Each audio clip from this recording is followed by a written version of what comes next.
Hi friends, మా ఇంటి ముచ్చట్లకి స్వాగతం ఫ్రెండ్స్. చూడండి ఫ్రెండ్స్, మొన్న మీకు చూపించాను కదా ఒక పప్పిని. మా పప్పి వాళ్ళ మదర్ అనమాట. చూడండి ఫ్రెండ్స్, ఇది 5 పిల్లల్ని చేసింది. వాటిని పోషించేలాగా చాలా ఇబ్బంది పడుతుంది అనమాట ఫ్రెండ్స్. ఇది అయితే దాని దగ్గర నుంచి ఒక పప్పిని తీసి తెచ్చుకున్నాను కదా ఫ్రెండ్స్. నేను దాన్ని స్నూపీ అని పేరు పెట్టాను. ఇదే కాకుండా నాకు జర్మన్ షెపర్డ్ డాగ్ ఒకటి ఉంది ఫ్రెండ్స్.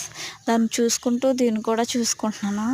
ఇవే కాకుండా ఇంకా మా ఇంటికాడ వీధి కుక్కలు చాలా వస్తాయన్నమాట ఫ్రెండ్స్. అవి వస్తూ వాటిని కూడా చూసుకుంటాను ఫ్రెండ్స్. నేను చూసుకుంటూ నాకు చాలా బాధ అనిపిస్తుంది ఫ్రెండ్స్. వీటికి ఆహారం కోసం చాలా ఇబ్బంది పడుతున్నాయి.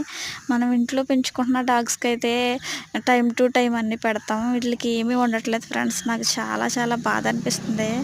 అందుకే మా ఇంటికి చాలా వీధి కుక్కలు వస్తూ ఉంటాయి. వాటికి కూడా ఫుడ్ పెడుతూ ఇలా పెంచుకుంటాను ఫ్రెండ్స్. Thank you.